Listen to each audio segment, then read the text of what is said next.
Well, time now to say good morning to the Northern Ireland Secretary, Chris Heaton-Harris, who's just joined me. Morning to you. Thanks so much for joining us.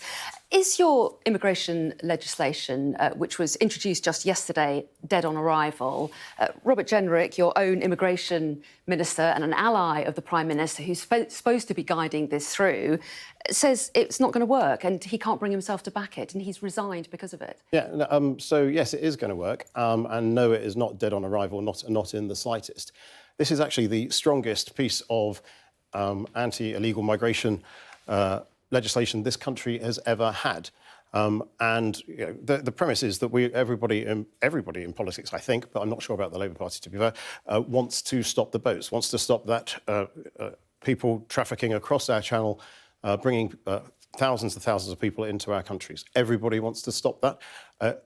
We had a Supreme Court ruling judgment against us, and that we've now got a bill that deals with the issues that the Supreme Court ruling had, and a treaty with Rwanda that also does that. So this is part of a package that will eventually stop the boats. OK, well, we'll look at some of those issues in a moment. But in the meantime, what does it say about Rishi Sunak's authority that he can't get the backing of his own immigration minister for his key immigration legislation? And it's legislation that he's put front and centre of his premiership. Yeah, and this is a piece of legislation that I truly believe will work. I mean, what it does... But why can't Rishi Sunak get his immigration minister to back it? Well, actually, in the Prime Minister's letter to Robert last night, he suggested that Robert was actually helping to deliver this strongest package of measures ever, which does mean, part of this means that 90% of people who have claimed or claim asylum in this country won't be able to do so in the past because of this package of measures being brought through. That the flight that was stopped to Rwanda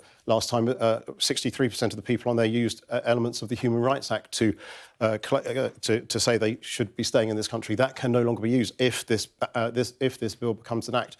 So this actually is a bill that will mean flights will go to Rwanda, a safe country, and people will be processed there. Robert Jenrick's not alone in being critical. We heard a similar message from the former Home Secretary, Suella Braverman, in the House of Commons yesterday, and there are other backbenchers as well who've signalled that they're not happy with it.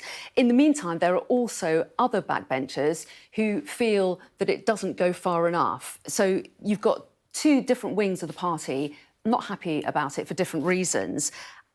How concerned are you this bill just isn't going to pass? No, the bill will pass because the Conservative Party, Parliamentary Party, wants to stop the boats. The question is, does this bill go far enough? It does, because it does make almost vanishingly small the ability for individuals to take legal action to have them removed from flights.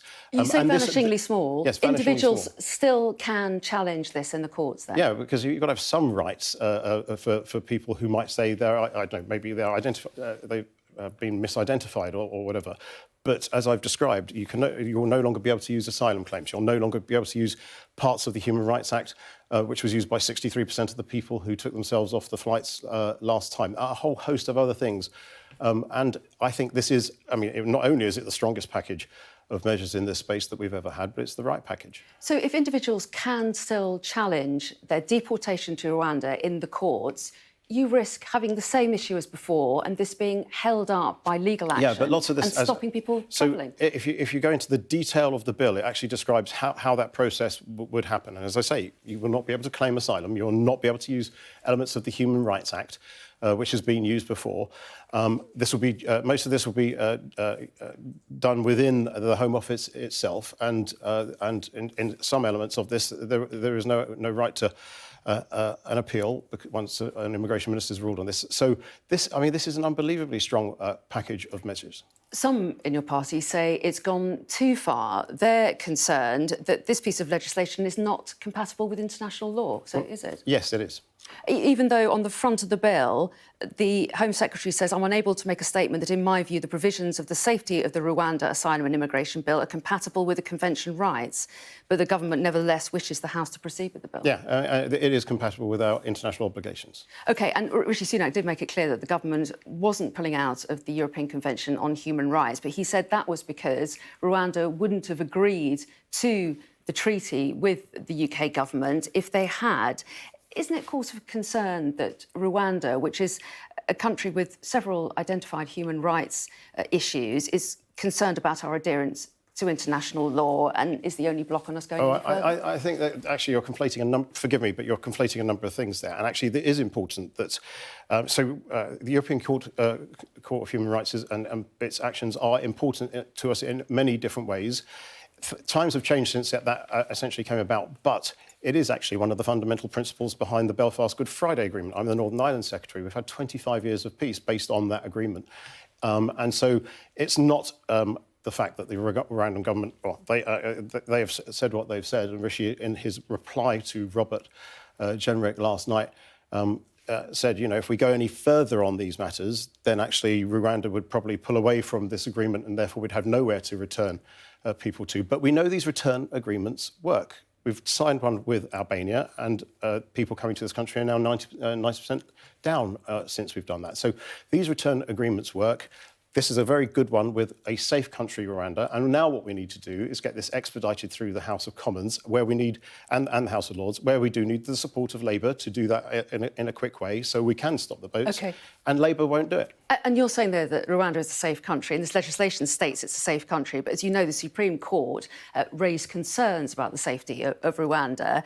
And before we get to the process of sending people to Rwanda, you're likely to face court battles over just that issue, aren't you? The fact that you're saying that Rwanda is safe doesn't necessarily change. No, there's a whole host of measures that we've also taken with the Rwandan government to bring independent elements to their judiciary, to strengthen their processes in this space. And what this bill and this treaty do is actually answer all the questions that the Supreme Court set for us as to reasons why this policy couldn't work in the first place.